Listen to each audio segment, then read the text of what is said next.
bersyukur sekali hari ini punya kesempatan buat ceritain orang yang nanti sharing hari ini karena beliau ini kebetulan teman sekolah saya, teman-teman. Jadi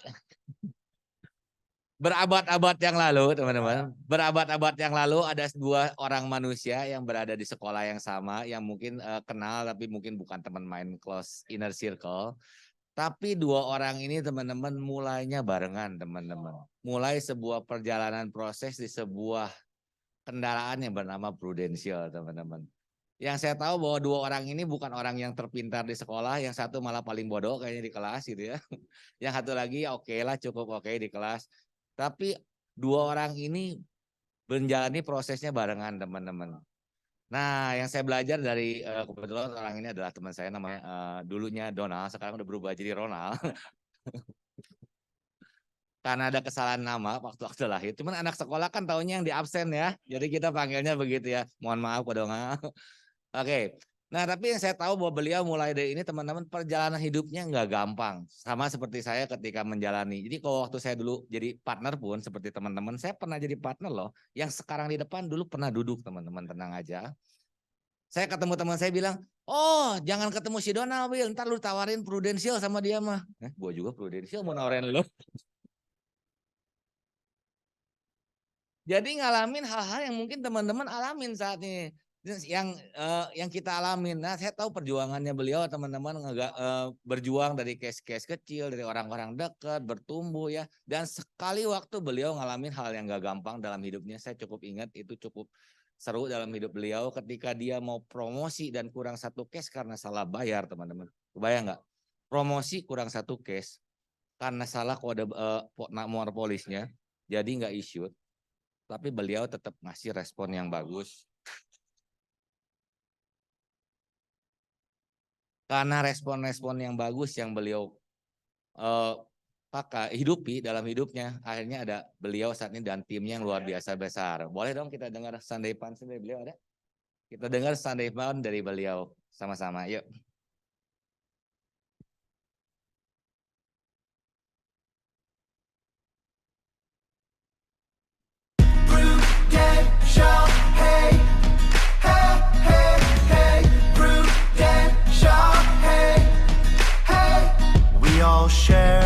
Dari Rock Agency ya teman-teman, saudara kita.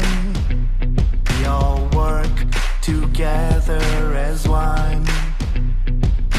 In this place there's only one vision, and that's to be number one. We all have the right combination. Care and quality, there's no compromise. Doing the very best will be our mission. It's something we need to realize. It's something very special in our eyes. We are Prudential. Our values mean a lot. We are the people who will give it all we've got. With a sunny disposition, we can overcome the odds. Yes, we have a valid reason to believe we are number one. We are number one. We are number one. We are number one. Take one more step. Reach out for excellence. We'll do whatever it takes to touch the sky. And we'll help each other reach our aspirations. We know that we can do it if we strive. We are Prudential. Our values mean a lot. We are the people who will give it all we've got. With a sunny disposition, we can overcome the odds. Yes, we have a valid reason to believe we are number one. We are number one. We are number one. We are number one. We are Prudential. Our values mean a lot. We are the people who will give it all we've got. With a sunny disposition, we can overcome the odds.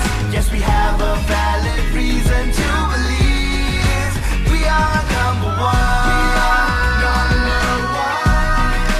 We are number one. We are number one. Selamat pagi. Apa kabar? Oke, silakan duduk teman-teman.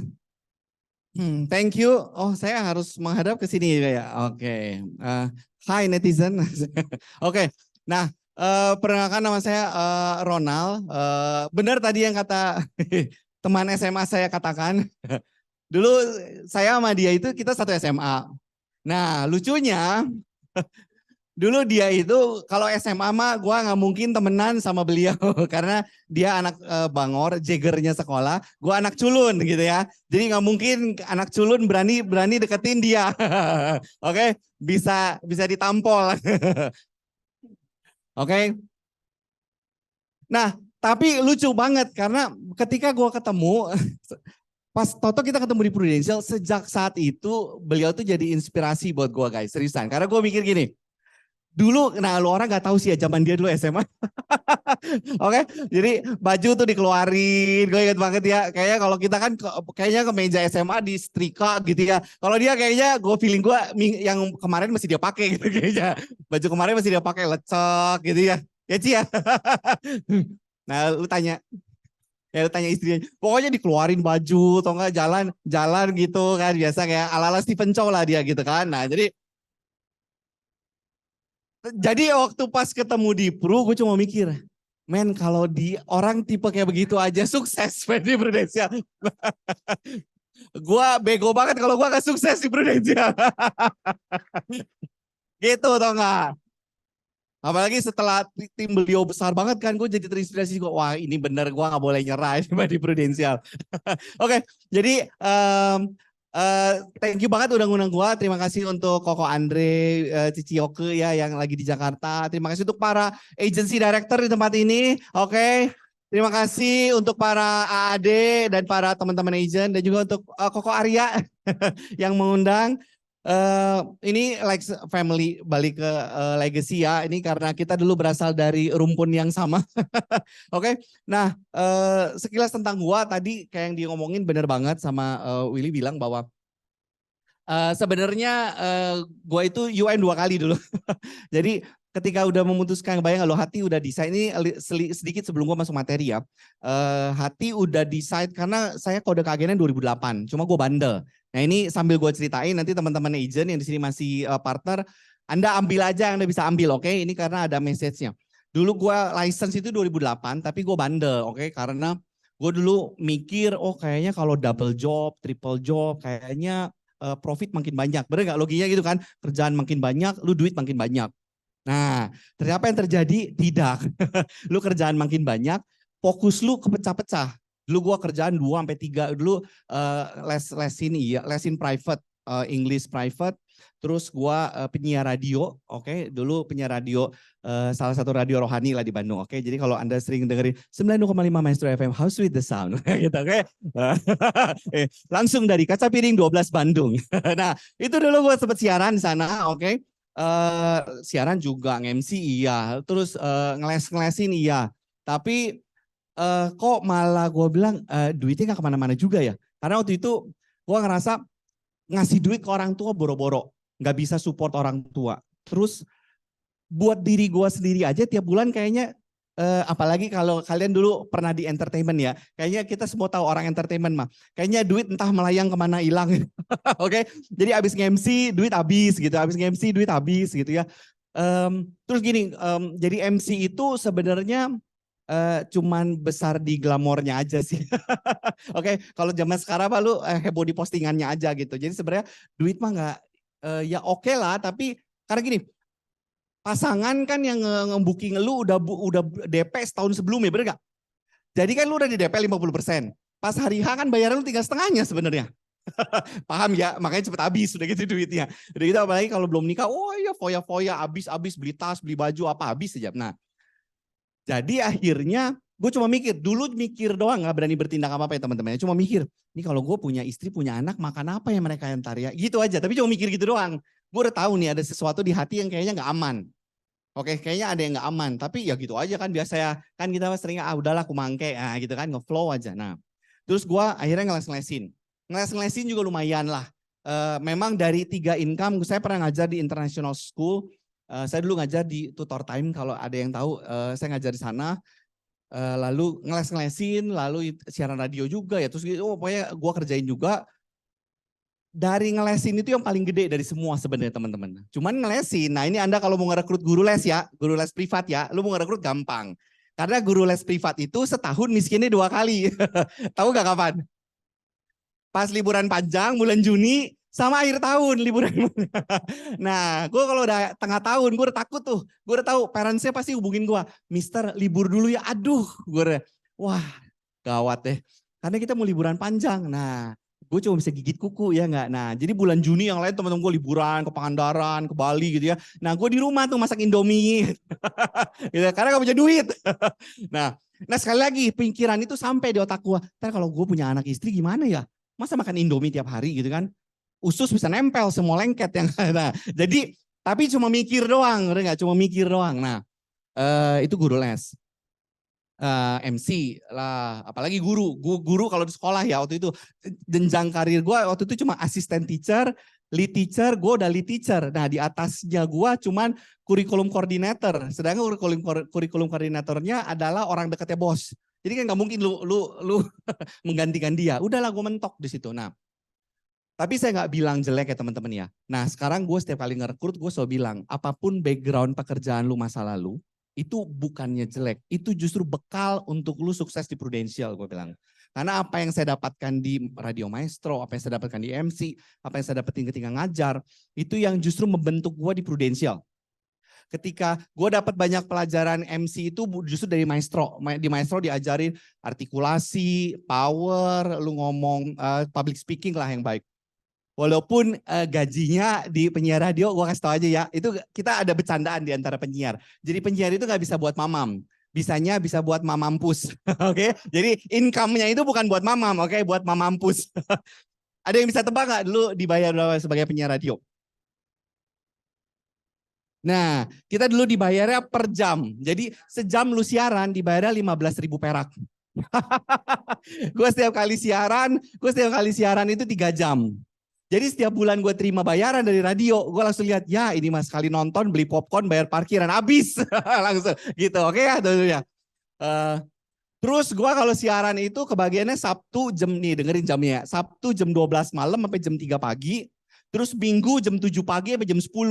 Nah, jadi gue dulu sering diketawain sama orang tua gue, lu siaran jam 12 pagi, siapa yang dengerin gitu kan, jam 12 malam sampai jam 3 pagi. Gue bilang ada 2, gue bilang, kalau nggak antara bencong, pocong, nah, cuman 2. Yang dengerin cuman 2 antara itu, oke? Ya lu bayangin siaran jam 12 malam sampai jam 3 pagi gitu kan. Nah, tapi gue lakuin itu karena suka, karena enjoy. Nah, jadi dari siaran radio, dari MC, dari ngajar, saya tahu bahwa panggilan saya karunia gue untuk bicara di depan umum, untuk ngajar. Akhirnya jadi tahu. Nah, kebayang nggak? Walaupun bayaran nominal yang nggak seberapa, tapi ilmu kehidupannya itu yang sangat mahal. Dari situlah gue tahu panggilan. Dari situlah gue tahu bakat. Oke? Nah, jadilah joinlah gue di Prudential 2008, tapi bandel banget. Nah ini teman-teman ya.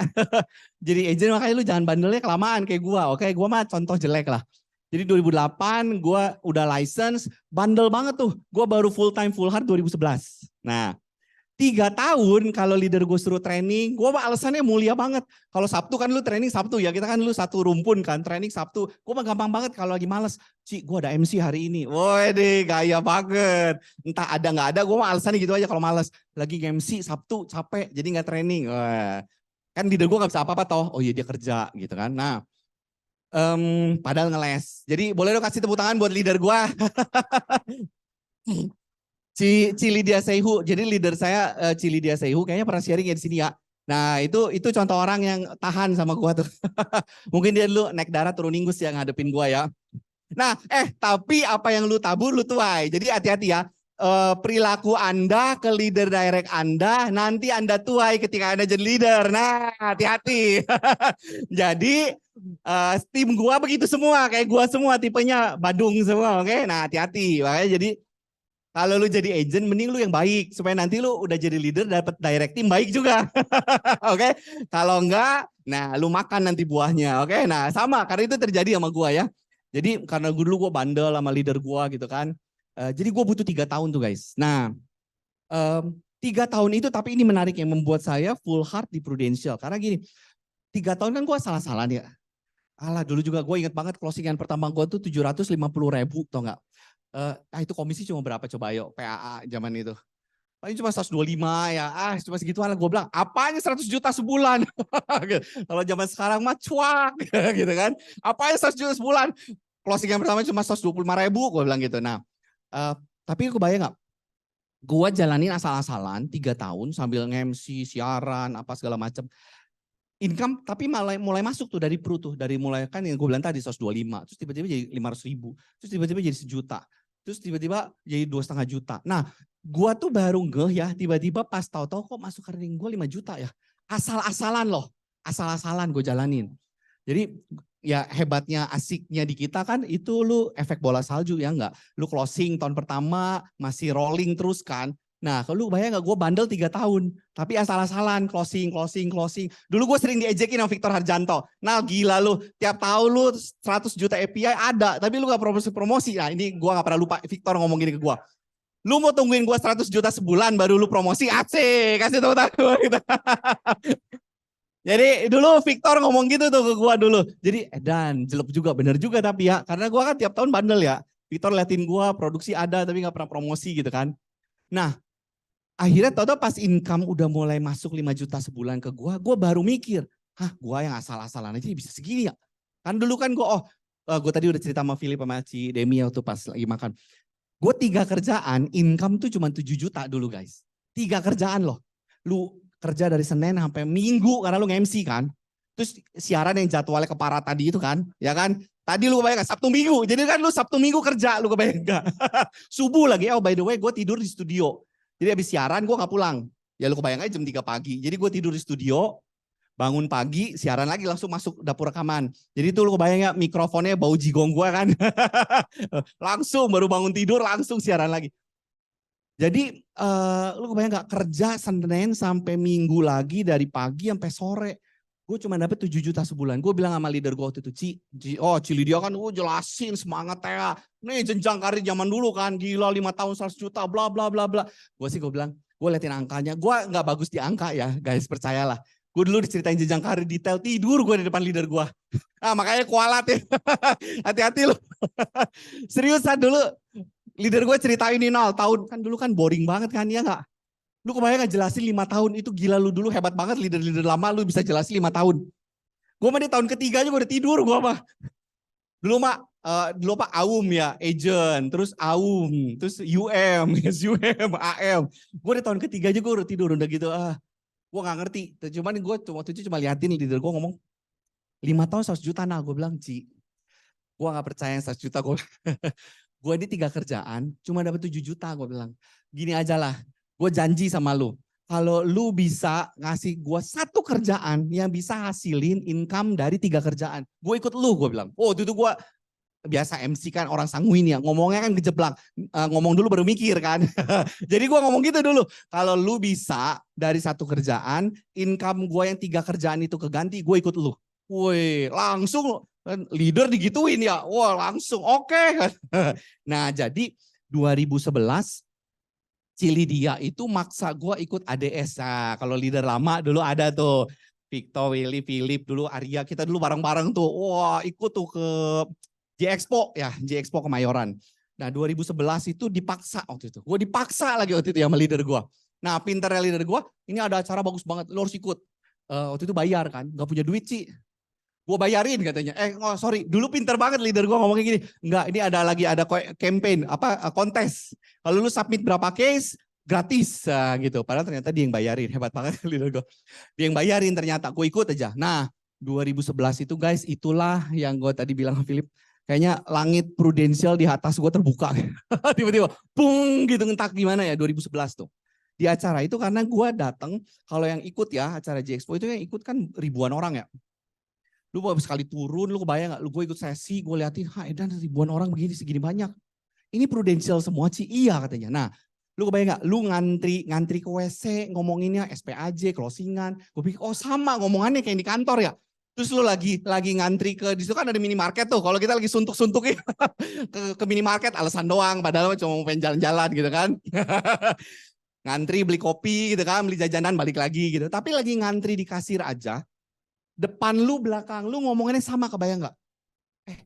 Gue belum issued nih. Kalau gue mau udah diterima, gue bilang, oh omongannya sama ya. Di situ gue baru sadar.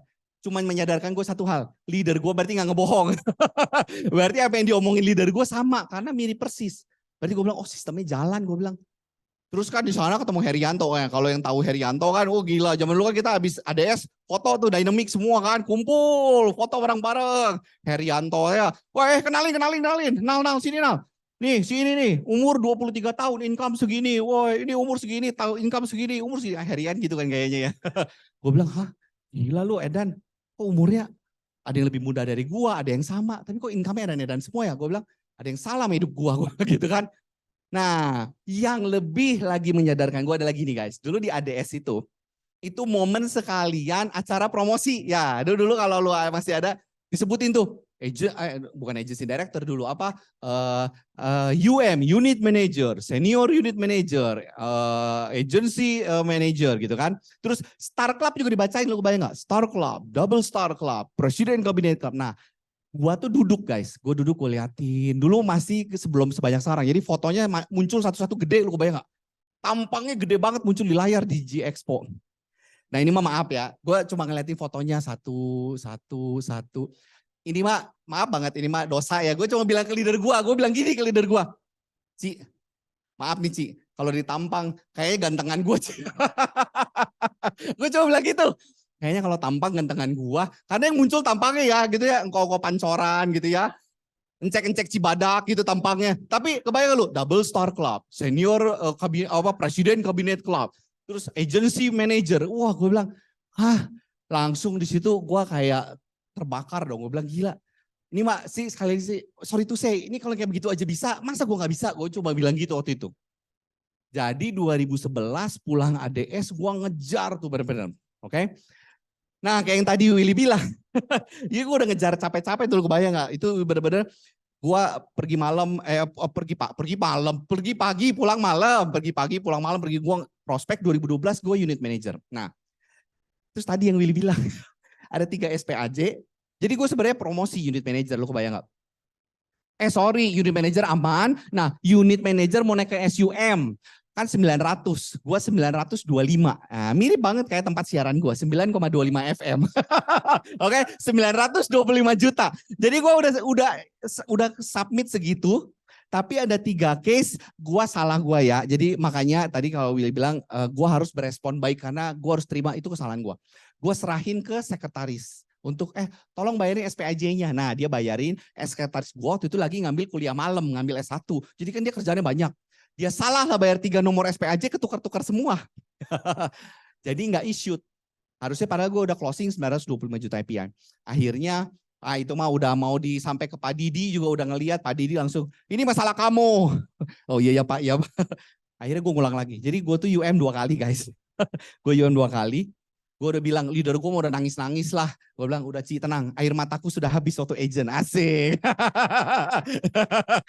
Tenang. Gue bilang, ayo kita jalan lagi. Gue bilang, jadi gue ngulang sekali lagi.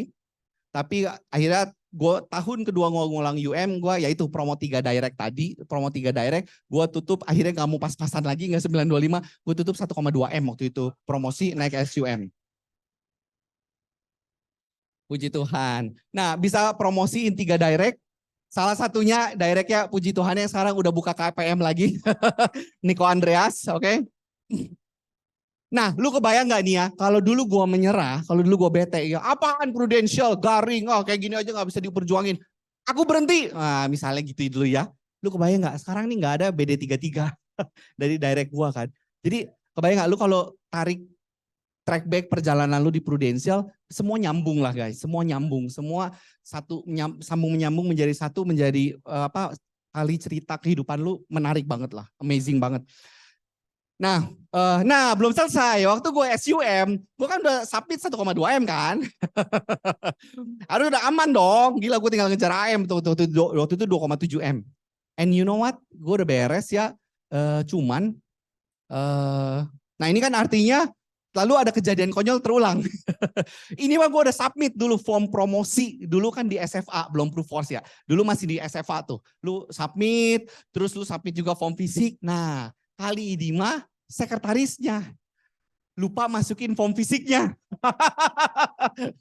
Wah kali ini mah sekretarisnya yang sampai nangis-nangis, sampai sujud sembah depan gua. Kok ini masalah saya, kok maafin, pecat saya aja. Bukan masalah dipecat, gue bilang sekarang bantu gue beresin. Gua bilang. Akhirnya gua SUM 2014 itu di challenge sama Prudential. Gue bayang gak? Padahal gue promotnya aman.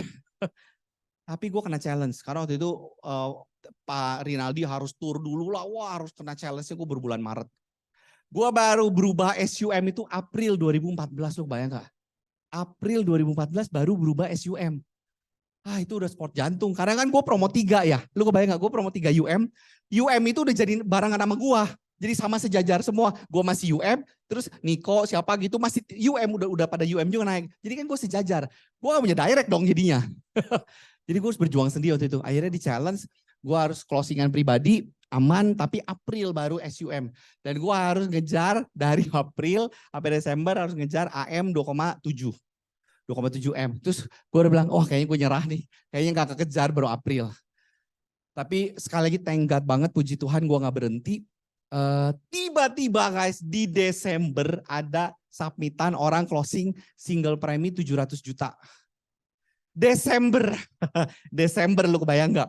Desember jadi itu ya, begitu terima SPAJ, masih ingat SPAJ orange itu.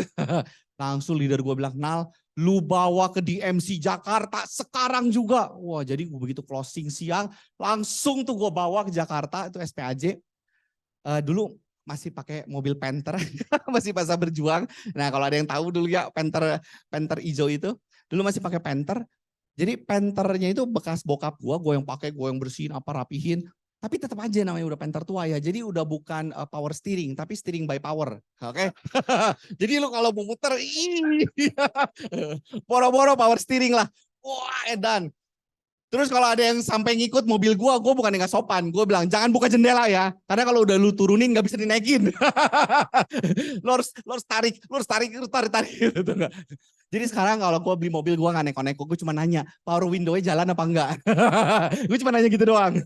Ya jalan dong Pak, lu menghina. Nah gitu. Nah jadi gue bawa tuh mobil. Di tengah jalan di kilometer berapa tiba-tiba bumper copot. Waduh gue kaget. Akhirnya masuk rest area ke Indomaret. Gue beli lakban, gue lakbadin tuh. Oke.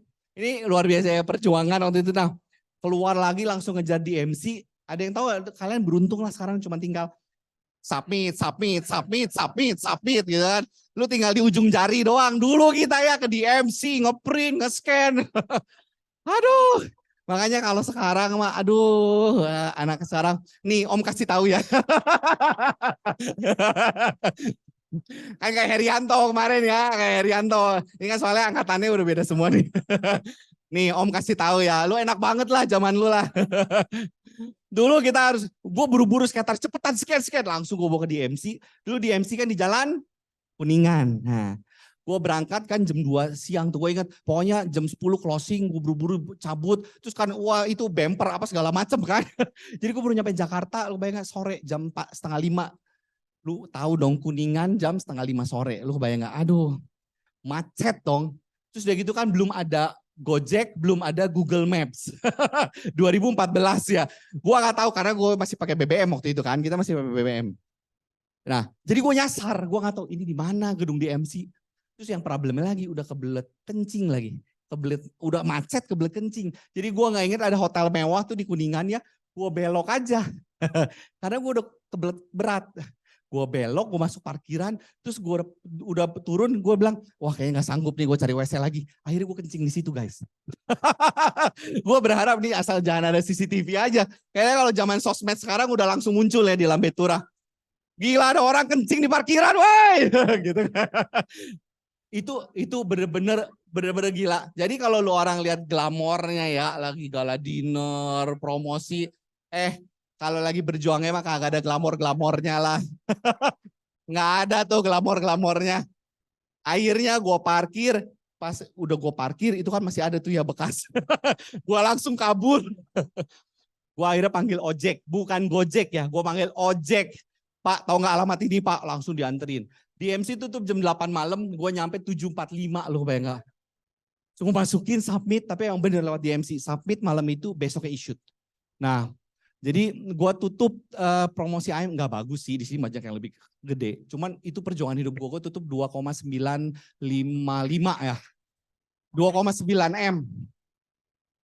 Kenapa gue ingat? Karena tahun itu 2988 itu Startup Leader Tokyo. Sakit hati. Oke, gue 2955 2988 Startup Leader Tokyo. Oke. Nah, tapi udahlah. Nah, jadi itu perjuangan perjuangan ngejar agency manager. Waktu itu akhirnya 2015 promosi agency manager. Begitulah sedikit kisah perjuangan di Prudential teman-teman. Nah sekarang baru masuk ke bahan, oke? Tadi appetizer, oke? Masih siap, masih kuat? Oke. Boleh masuk ke bahan materi.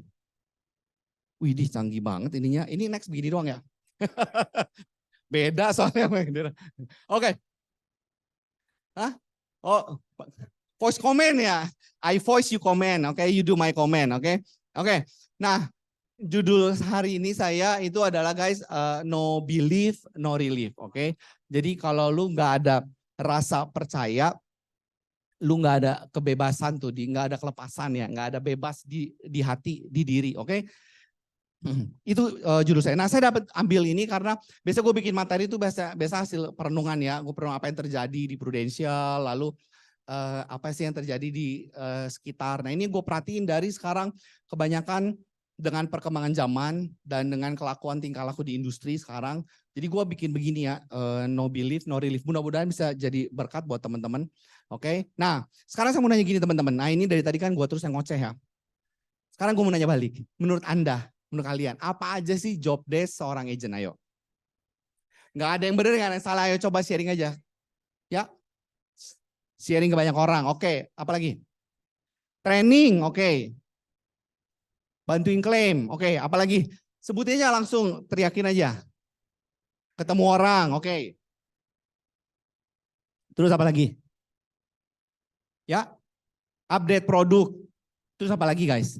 Coba kalian renungin apa waktu zaman agent, kalau para leader waktu gue agent, gue ngapain aja ya gitu. Nah Anda para agent nih, gue ngapain aja ya pas agentnya? Training. Ketemu leader, oke benar. Terus calling day, nah nelfon, oke good. Apalagi? List nama. Nah, ya servicing, oke servicing. Oke lalu yang lain? Bisa gua rangkumin kayak gini ya, ini yang gua lakuin waktu zaman gua agent ya. Ini yang gua kerjain waktu gua agent. Kira-kira begini nggak? Kalau ada yang kurang, teman-teman boleh tambahin ya. Kayak begini kan kira-kira kan? Kolek list nama, lu hubungin list nama, terus lu bikin janji temu, terus lu pertemuan ke-1, pertemuan kedua. Nah ini yang menarik, udah gitu, entah pertemuan keberapa, ya enggak. Kan ada yang gitu ya, kadang-kadang diketemuin sekali, 2 kali nggak cukup, masih rewel, masih dong-dong, masih terus saja pertemuan ke-17, ke-18, pertemuan tahun pertama, pertemuan tahun kedua, baru closing tahun ketiga. Ada kan kayak gitu, it happens. Jadi entah pertemuan keberapa, terus lu presentasi, lu HO, handling objection, terus lu trial closing. Udah gitu juga, nah sekarang udah gak antar polis ya, tapi infoin polis, bener gak? Udah e-policy, lu infoin, ini lu ada masa tunggu ya, selamat udah terbit, ini download e-card di sini, lu udah terima e-policy lu ada masa tunggu ya, lu jelasin bla bla bla bla, ini bisa aktif kapan, nah gitulah. Udah gitu lu urus klaim, bener kayak tadi ya. Kan klaim gak cuma klaim doang, pre-nya lu urusin, post-nya lu urusin, bener gak? Oke? Terus udah gitu baru minta referensi, bener gak? Ya kan, minta referensi, kok Ci, om, tante, bapak, ibu, bro, sis, gue bisa minta nomor lu siapa lagi yang bisa gue ceritain. Nah, baru lu minta referensi. Jangan kayak marketing ini ya yang belum apa-apa langsung udah minta referensi, hasil belum ada kelihatan gitu, oke? Terus udah gitu lu masih edukasi bertahap, bener nggak? Kan banyak ya nasabah udah 3 tahun kemudian dia lupa. Waktu itu lu ngomong apa? Enggak, gua nggak inget. Enggak, lu kayaknya nggak ngomong gitu, bener nggak? Banyak kan nasabah gitu ya? Enggak, kamu nggak jelasin gitu. Padahal jelas-jelas kita udah ngomong. Nah, makanya gua chat itu dari nasabah, gua nggak pernah hapus. Biar jejak digital lu ada. Gua mau bersedia, gua bayar Google Drive, Google Drive kan, gua sampai bayar tuh. Jadi gue simpen, nanti kalau HP dia butuh, gue tinggal search, gue screenshot. Tanggal segini, bulan segini, tahun segini, ini chat kita sudah pernah lakukan. Nah, dia nggak bisa ngomong apa-apa. Oke, gua mah begitu. Nah, kalau gua mah gitu. Oke, nah lalu lo harus edukasi. Terus lu jawab WA anytime, bener nggak? Harus jawab. Kebanyakan ya nasabah, gue tanya ya, lu kenapa sih buka polis sama gua? Soalnya jawabannya lucu banget, bukan teknikal, jawabannya simpel banget, jawabannya sangat down to earth. Karena kalau lu di WA langsung bales katanya. Oh cuma gitu doang, iya karena lu responsif. Karena kan ada kan agent pip gitu ya kalau yang ditanya. Di WhatsApp hari ini jawabnya minggu depan gitu. Padahal udah conteng 2 read gitu biru tapi jawabnya entah kapan. Nah lu jawab WA anytime. Terus birthday, anniversary. Gue tipe orang yang gak inget birthday ya. Tapi sekarang hebatnya Proofforce kita. Itu udah ada format template loh, perhatiin nggak? Nasabah lu birthday, lu tinggal pilih lu mau template yang mana, lu tinggal send, taruh ke WA, udah kirim, udah enak banget sekarang mah. Bener nggak? Notif yang keluar, lu tinggal send, lu pilih tuh desainnya mau yang mana. Ada tuh udah disediain. Nah lalu, ini yang luar biasa. Sekarang sertifikasi banyak banget ya. Lu mau PNG lu sertifikasi, PPA Plus Pro sertifikasi, aduh deh kemarin lah. Unit link lagi, udah soalnya susah lagi. Unit link lu sertifikasi, sekarang banyak banget sertifikasi. Ini agent kerjaannya. Terus lu training semua kelas. Nah lalu lu rekrut klien. Anda jangan ngomong bisa rekrut strangers, rekrut orang asing. Kalau nasabah lu aja lu gak bisa rekrut. Ini karena yang gue lakukan ketika pandemi. Kenapa waktu pandemi gue masih survive, bahkan kayaknya the best omset I ever had, asik. The best omset I ever had direct ya. Oh itu pandemik justru.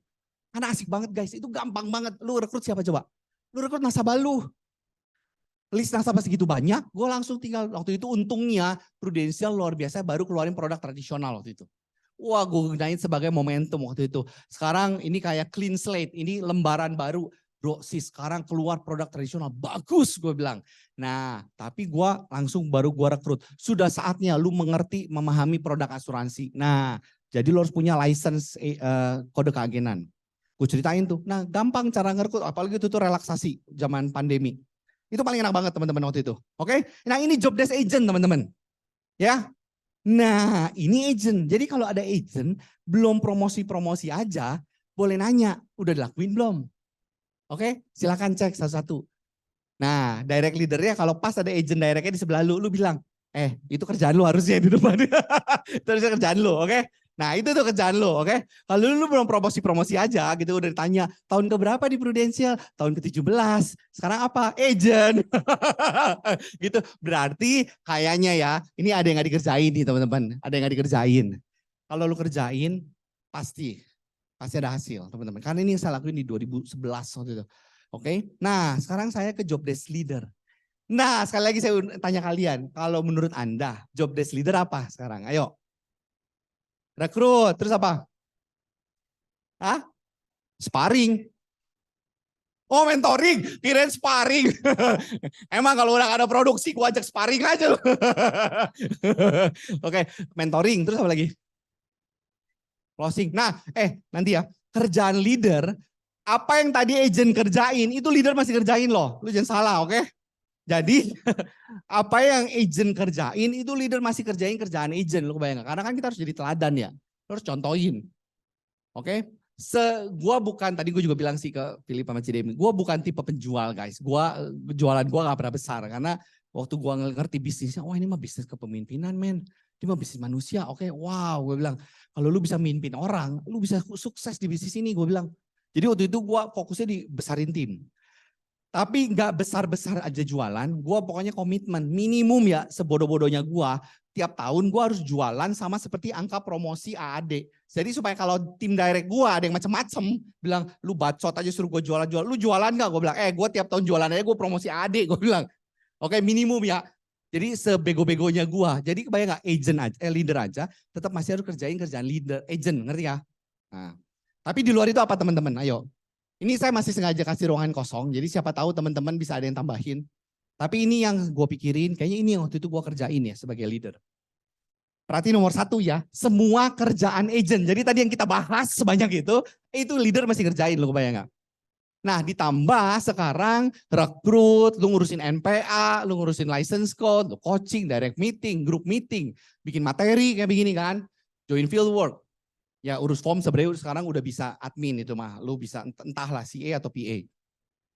Office, lalu meeting kantor, terus event kantor, training kantor. Apalagi guys di luar ini? Bonding, terus lu bikin poll sendiri, lu bikin komunitas sendiri kayak Ray kan gila komunitasnya.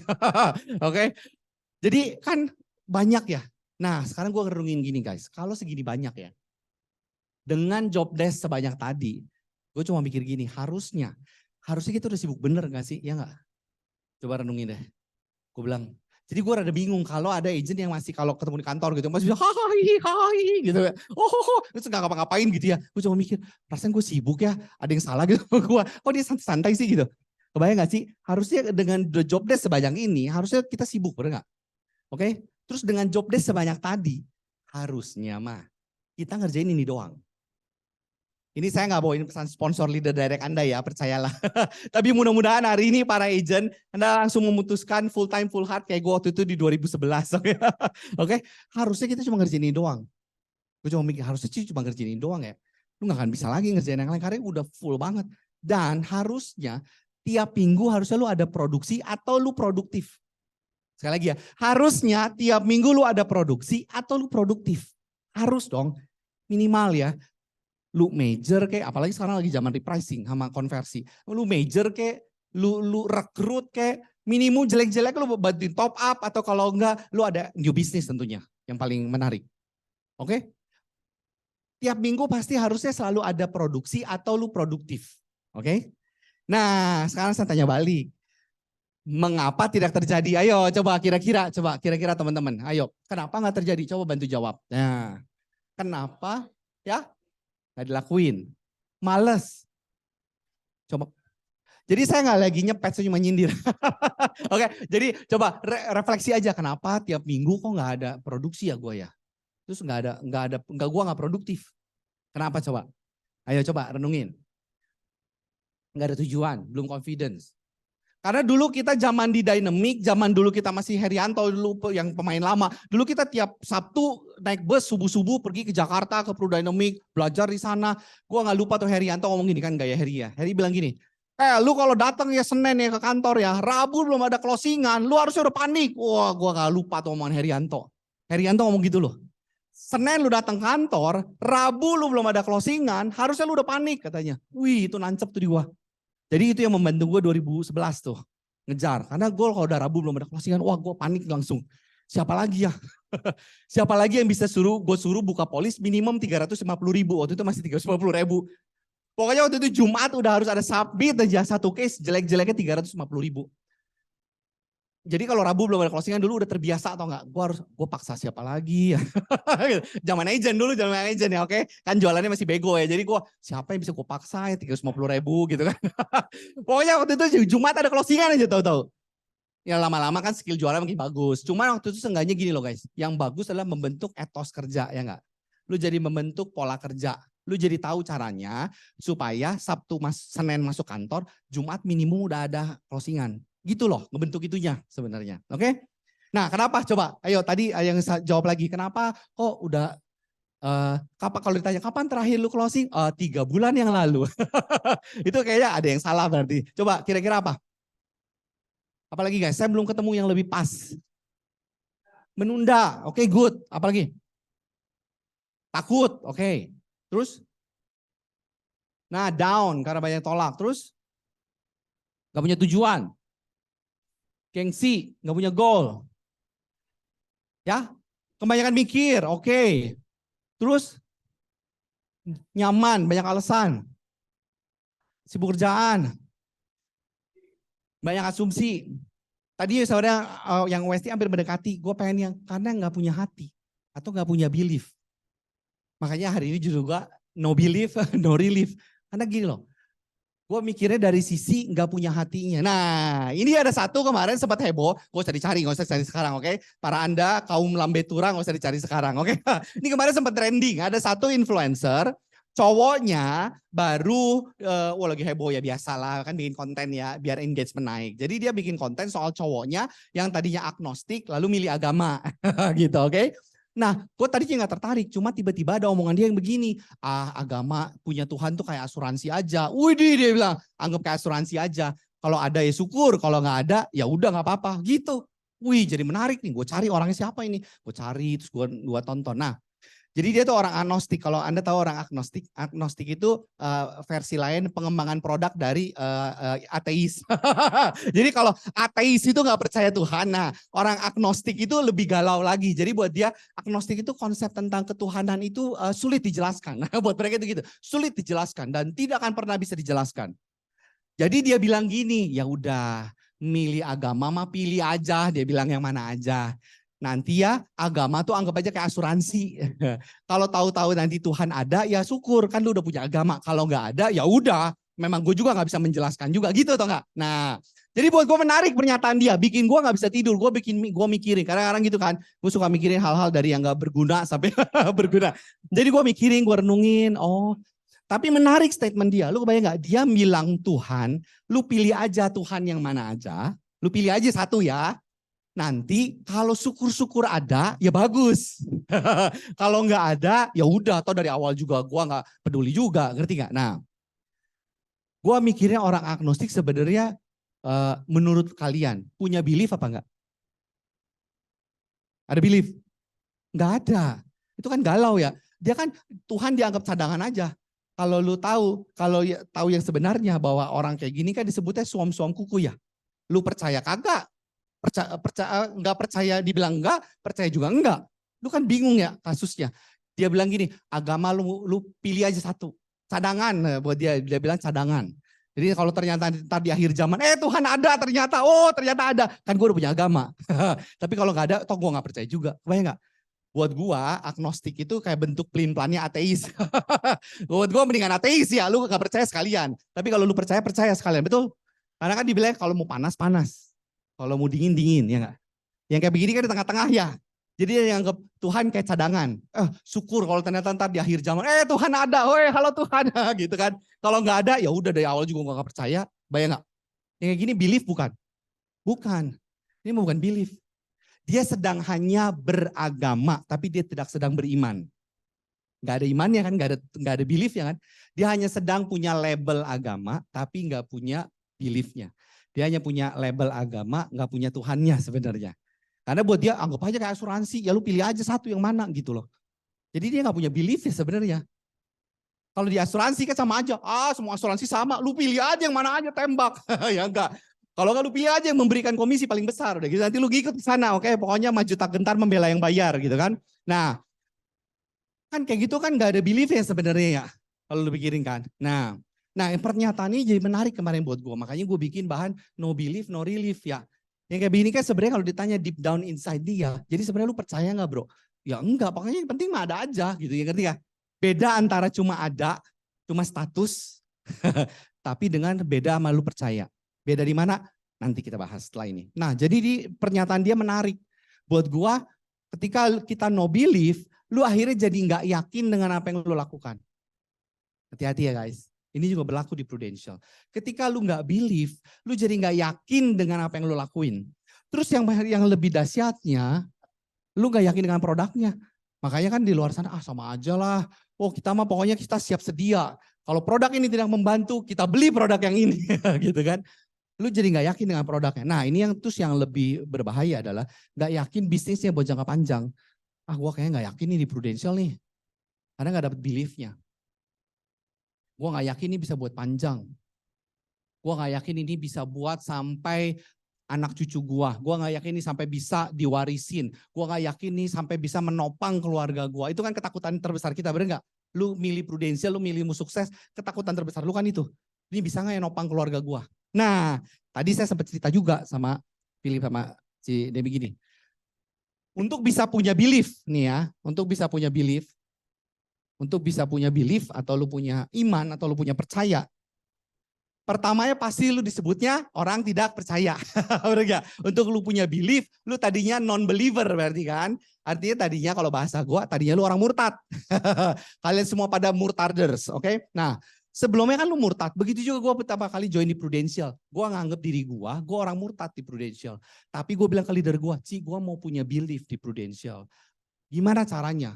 Nah, waktu itu gua gak dapet jawabannya. Gua dapetnya dari diri gua sih. Gua bilang gini, untuk bisa gue percaya sama Prudential, gue harus ragukan dulu Prudential sebesar-besarnya. Ingat ya? Nah, paham nih? Untuk bisa lu percaya sama Prudential, lu harus ragukan dulu Prudential sebesar-besarnya. Dengan cara apa? Waktu itu harus lu uji dong. Nah, belief kan harus diuji ya. Begitu udah lu uji, nah tahap pengujian itu Anda masih sedang murtad mungkin. Anda belum belief juga. Waktu itu gue tanya ke leader gue, gimana caranya bisa dapat income sebesar itu? Gimana caranya bisa promosi orang? Gimana caranya gue bisa punya income yang steady? Gue mempertanyakan dong waktu itu. Gue nanyain produknya, kenapa produknya begini? Nah gitu, lu harus mempertanyakan dulu tentang Prudential sedetail-detailnya. Setelah itu baru akhirnya gue bisa percaya, oh ternyata klaim dibayar. Produknya bagus ya, jenjang karirnya terbukti ya. Waktu itu gue karena udah income gue keganti semua tuh yang 7 juta ya.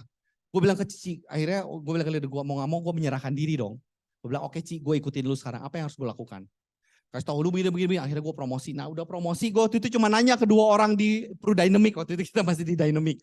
Gue cuma nanya ke 2 orang yang role model waktu itu di Dynamic. Yang pertama, Andre Gunawan. Waktu itu. Yang kedua, Herianto Tandra. Waktu itu kan kita masih bisa BBM-an kan sama Heri kan. Nah ke Andre gue nanya waktu itu, nah ini mungkin kok Andre bisa, mungkin lupa kali. Gue nanya, Dre, gue sekarang UM nih, unit manager waktu itu ya 2012. Gue harus lakuin apa ya gitu. Andre waktu pas udah UM jualannya berapa? Gue nanya.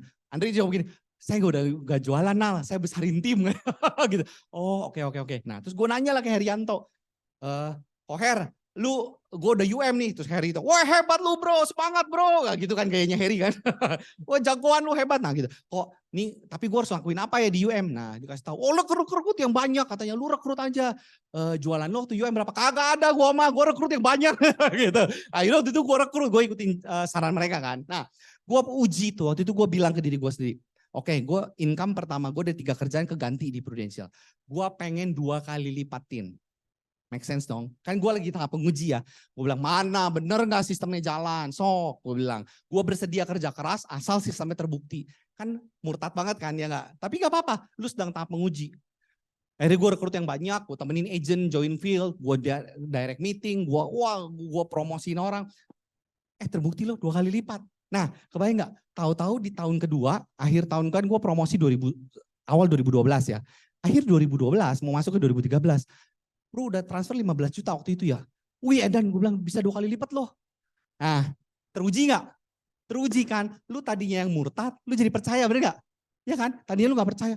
Oh sistemnya jalan loh. Aha gue bilang terbukti. Akhirnya 15 kayaknya asik kalau masuk ke rekening gue 30 ya. Wah seru juga. Gimana caranya? Nah lu buktiin lagi. Begitu pas bener terbukti, belief lu nambah gak? Nambah kan? Belief lu nambah. Nah itu maksud gue yang tadi. Kalau lu gak pernah uji disbeliefnya lu, maka lu gak akan pernah punya beliefnya, bener gak? Karena dulu mantan orang percaya, dulunya juga semua dia tidak percaya. Yang sekarangnya believer, dulunya juga non-believer pasti, bener kan? Begitu juga di Prudential. Oke? Nah kalau Anda makin dapetin, maka lu yakin sama bisnisnya akhirnya. Oke? Nah kalau nggak believe sehingga apa yang terjadi? Nih yang sering Prudentialnya dijadiin sampingan. Ada nggak? Kebayang kejadian kan ini dari gua amatin kejadian di pasar. Akhirnya kalau lu nggak ada belief, Prunya dijadiin sampingan. Ah udahlah, ini sampingan aja. Nah apalagi dulu gue inget banget dulu mamahnya mantan pacar, asik. Bukan yang nggak move on ya, tapi gue inget perkataan mamanya mantan pacar.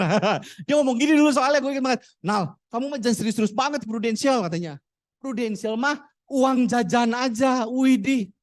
Wih, dia ngomong gitu loh, seriusan banget. Dia ngomong, Prudential mah uang jajan aja, jangan serius di Prudential.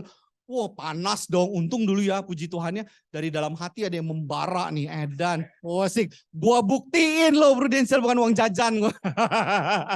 Nah, akhirnya waktu itu gua buktiin teman-teman.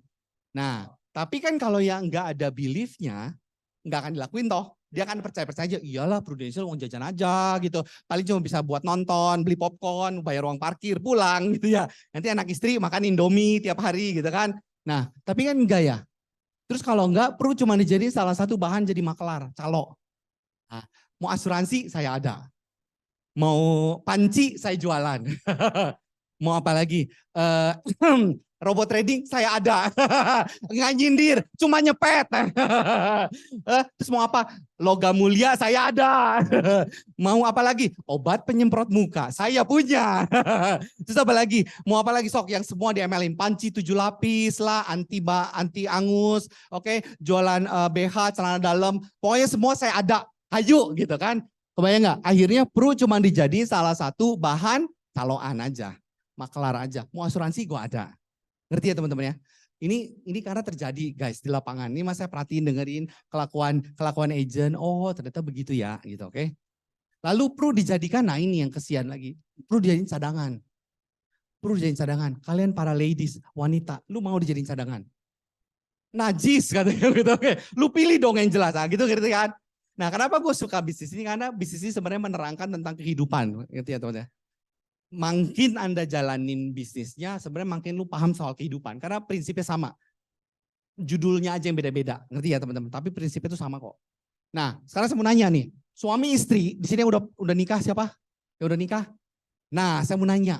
Waktu lu nikahin ya, ini ya spouse lu ya. Entah Anda suami atau Anda istri. Terutama para wanita nih. Lu baru pacaran, saya lihat 2 tahun, 3 tahun pacaran. Terus tiba-tiba lu memutuskan mau nikah sama orang itu. Yang baru lu cuma lu kenal 3-4 tahun. Anda percaya, Anda yakin penuh gak waktu itu? Enggak kan? Jadi apa yang lu lakuin?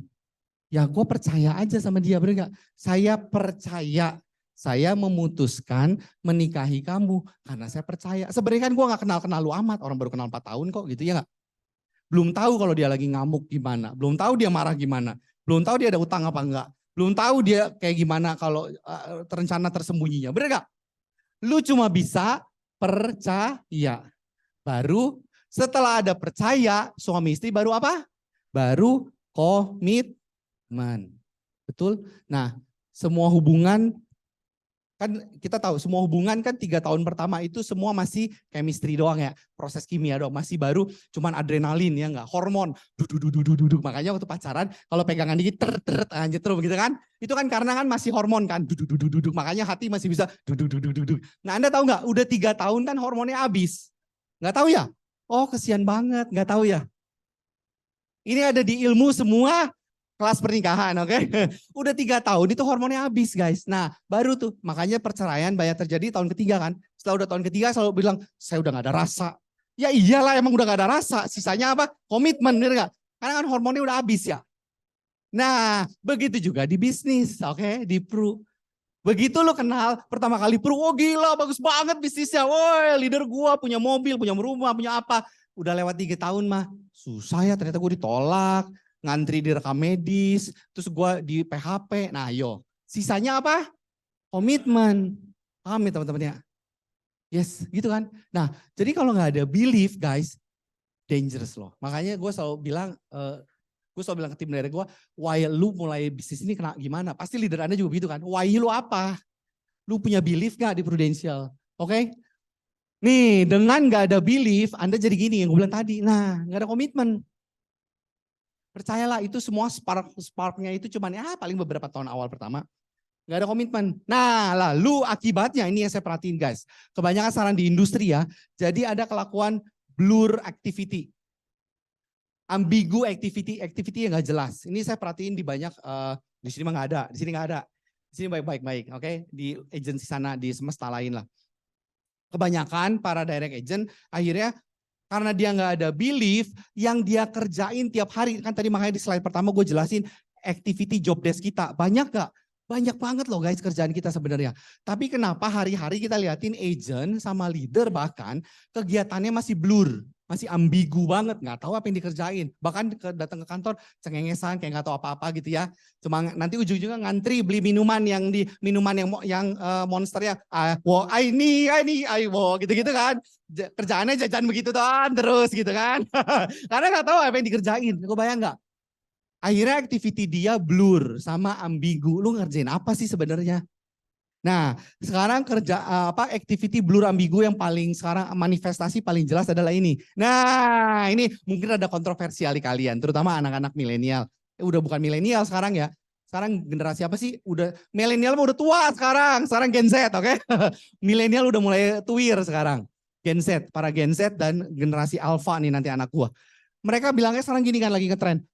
Jualan tuh jangan kelihatan, woy. Jualan tuh jangan paksa. Sekarang mah soft selling aja, woy. Waduh, wah nggak cukup waktu itu. Nah, jualan mah soft selling aja. Lu tau nggak, konsep soft selling itu diperkenalkan oleh influencer yang ujung-ujungnya sedang membawa pesan sponsor. Lu perhatiin deh. Kan sekarang lagi ngetren ya, jualan mah jangan maksa. Gue juga setuju jualan jangan maksa. Memang salah jualan maksa. Tapi jangan juga soft selling. Anda tahu nggak kalau soft selling artinya apa? Coba diterjemahin. Soft itu apa? Lembek. Oh, orang-orang lembek yang jualan dengan cara yang lembek. Emang jangan maksa, tapi nggak bisa lembek juga. Jualan itu harus believe selling. Ngerti nggak? Lu believe dengan apa yang lu jual. Lu kasih tahu setiap orang, ke semua orang, bapak, ibu, cici, koko, om, tante, brosis, bahwa wajah saya melihat kamera, bahwa resiko tidak pernah tahu kapan terjadi, baik waktunya ataupun biayanya. Nah, gitu kan? Itu lu believe ya, bahwa misi kita di dunia ini tuh ngasih tahu ya untuk customer bahwa resiko di dalam kehidupan tidak pernah tahu kapan terjadinya, baik biayanya maupun waktunya. Sifat resiko cuma satu, tidak terduga, gue bilang. Sifat resiko itu tidak terduga waktunya, tidak terduga kapan waktunya dan berapa biayanya. Jadi kita harus memberitahukan kepada semua orang, belief kita, ngerti nggak? Lu harus memberitakan kabar baik ini bahwa lu harus manajemen resiko loh. Hidup lu penting banget. Karena lu nggak mau kan buang-buang hasil kerja keras lu, nanti di depan kasih rumah sakit. Atau kalau nggak lu nggak mau buang-buang hasil kerja keras lu karena resiko yang terjadi. Manajemen resiko itu penting. Nah, jadi gue gak pernah jualan guys, gue gak pernah ngerasa diri gue jualan. Karena gue cuma ngerasa gue lagi membagikan apa yang gue believe. Ngerti gak ya teman-teman ya? Paham ya? Makin paham, mudah-mudahan makin paham. Oke, mudah-mudahan keburu ya Mike. Nah, lalu penyebab gak ada belief. Nih, saya langsung ke penyebab. Nih, penyebab gak ada belief adalah, nah belief itu bisa timbul dari pendengaran, dan pendengaran akan prudensial. Nah, semua yang percaya katakan asoy. Oke, nah belief itu timbul dari pendengaran atau pengalaman akan ambience-nya prudential. Makanya yang kayak gini-gini lu penting nih. Meeting, training, meeting direct, coaching. Supaya apa? Ambience prudential lu nya tetap ada. Makanya waktu pandemik gue sampai langganan Zoom tuh. Akhirnya gue udahlah langganan aja lah. Yang tahu kan akhirnya lu langganan kan $15 sebulan. Udah langganan aja. Demi apa? Selama pandemi gue tetap direct meeting sama tim gue. Kenapa? Karena gak boleh lepas, bener gak? Begitu mereka lepas, gak ada sentuhan prudensialnya, ya hilanglah mereka. Akhirnya kemana? Nanti, saya sedia panci 7 lapis. Saya sedia obat penyemprot muka. Oke? Saya sedia apa lagi? Macam-macam. Saya sedia logam mulia. Saya sediakan robot trading gitu kan. Bener gak teman-teman? Jadi belief itu hanya timbul dari ambience-nya yang kita kumpulkan di Prudensial. Makanya ini luar biasa kan para leader menyediakan ini buat kalian. Harusnya bersyukur banget. Oke teman-teman. Nah lalu penyebab gak ada belief. Nah ini mudah-mudahan buat yang tadi tidur bangun ya. Nih penyebab gak ada belief yang kedua adalah 3 detik pesona doang. Atau 3 detik glamor. Atau 3 detik atraksi. Gue kasih tau, gue akan lebih jelaskan dari video ini ya. Boleh ada video tapi di play-nya manual aja kakak. Oke, ini yang dari mana operatornya? Nanti di play-nya manual aja. Habis ini ada video, nih. Oke. Nah, tolong di play-nya manual. Karena saya cowok, saya tampilin cewek-cewek ya. Ini anggap aja kalau yang cewek-cewek, anggap aja ini Super Junior atau siapa gitu, oke? Nah, coba yang ini kita perhatiin video ini guys. Perhatikan, ini lumayan lah buat hiburan kalian di skala ngantuk, oke? Boleh di play, tapi manual dulu ya. Silakan. Selamat menikmati videonya. Boleh digedein biar makin ini. Yang seneng yang cowok-cowok ya, seger langsung.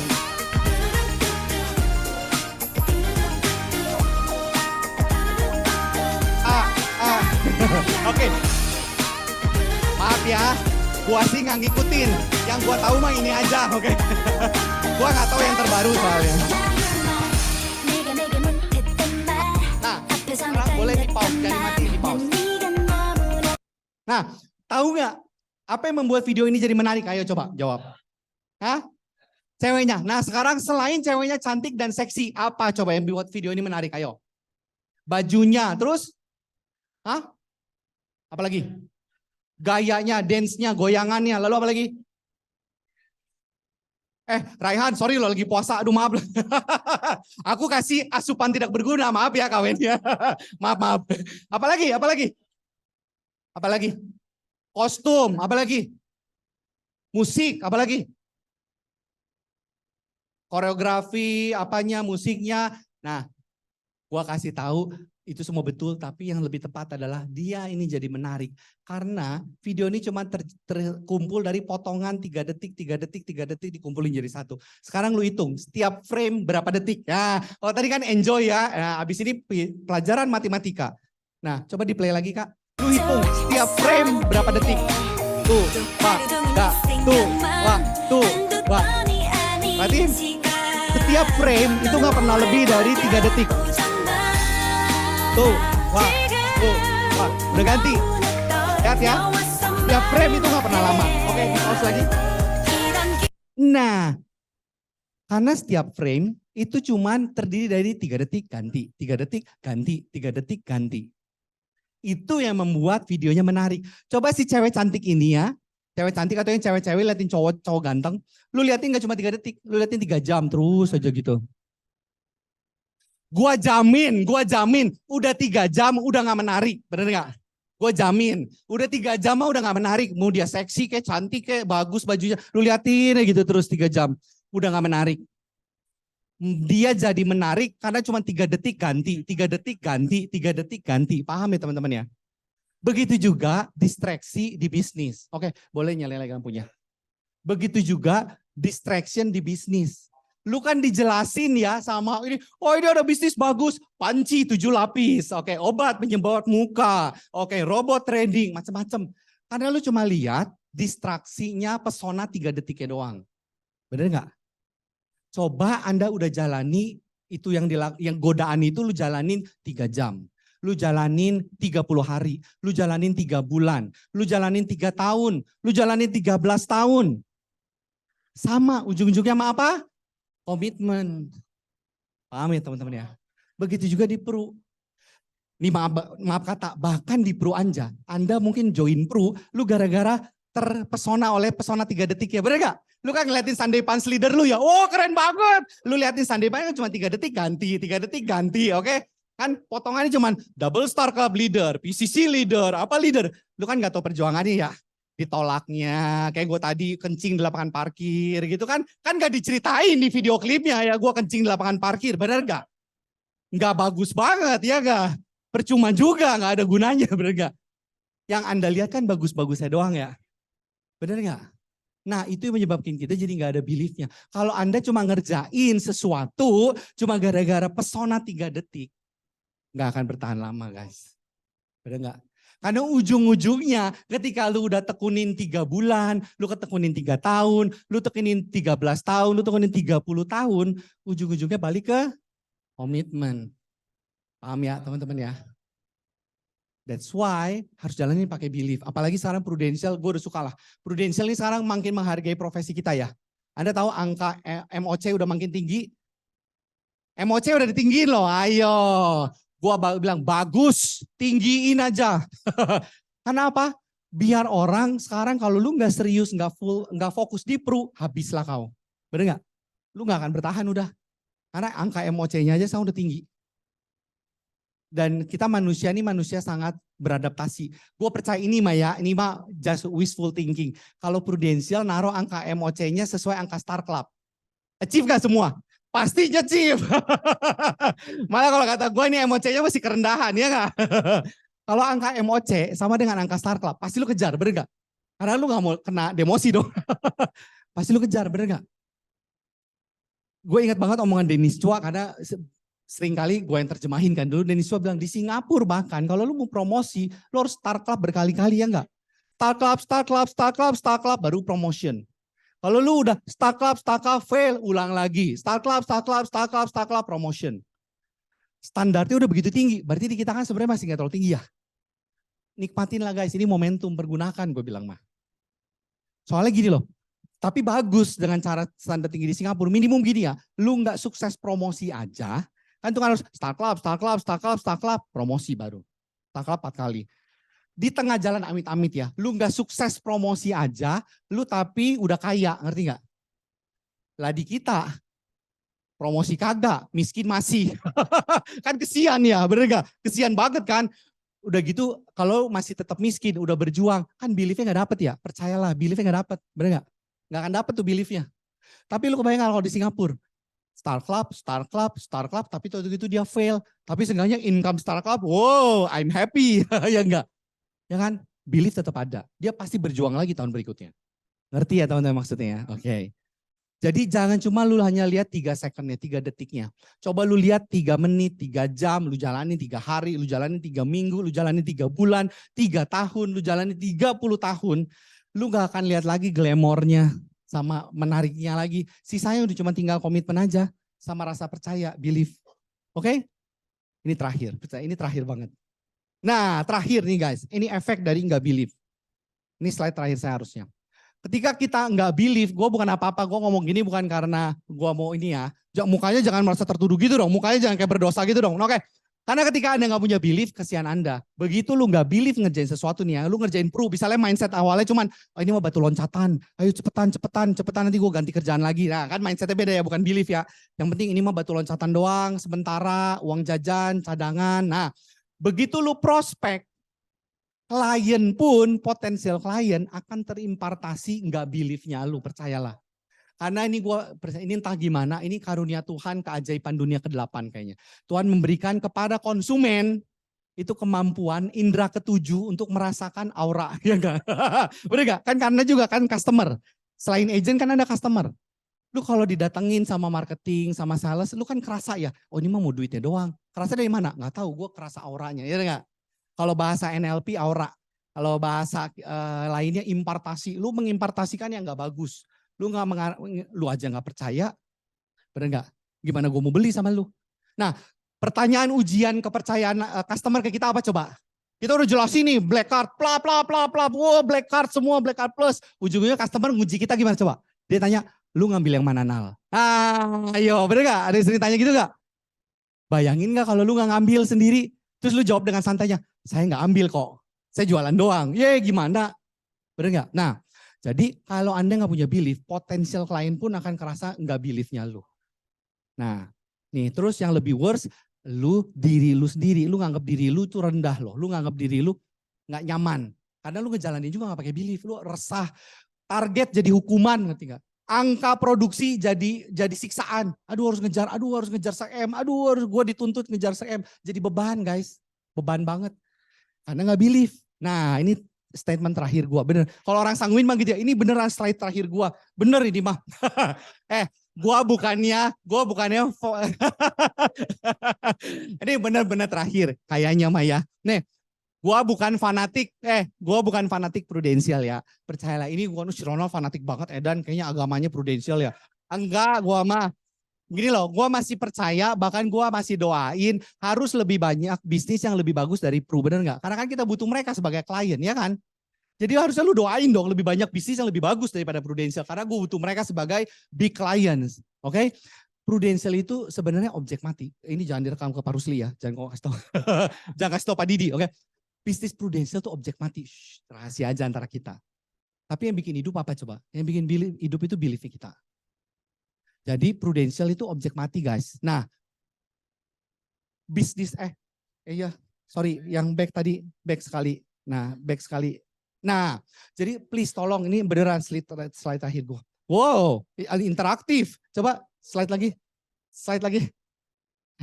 Gak bisa. Jadi please miliki belief itu guys. Karena belief lu yang menjadikan bisnisnya hidup.